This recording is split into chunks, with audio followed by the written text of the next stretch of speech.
But ஒரு நேரத்தில் ரெண்டு பிரதான எதிரிகளை சந்திப்பது ஒரு கட்சிக்கு கடினமானது. 26ல் தன் கட்சி உயிரோட்டத்துடன் இருக்கணும். அது ஒண்ணுதான் விஜயோட இலக்கு. ஆட்சியை பிடிக்கிறது கிடையாது. ஆனா அவரு தான் முதலமைச்சர் கனவுல தானே அது இருக்காரு. அது 26 கிடையாது. எப்படி பார்த்தாலும் 26 விஜய்க்கான தேர்தல் கிடையாதுங்க. Okay sir. மேபி 31 இருக்கலாம், 26 விஜய்க்கான தேர்தல் அல்ல.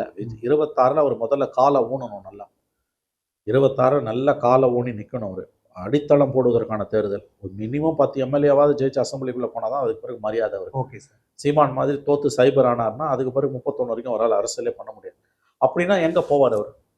அதிமுக பாஜக தான் அவருக்கு. அதைத்தான் நான் சொல்றேன். அது அங்க மிகப்பெரிய அளவுல முயற்சிகள் மேற்கொள்ளப்படுகின்றன. நான் அறிந்த வரையில் மிகப்பெரிய அளவில். நயினா நாகேந்திரனுமே அது டிஃப்யூஸ் இவங்க லோக்கல் லெவல்லங்க நயனார் எல்லாம்.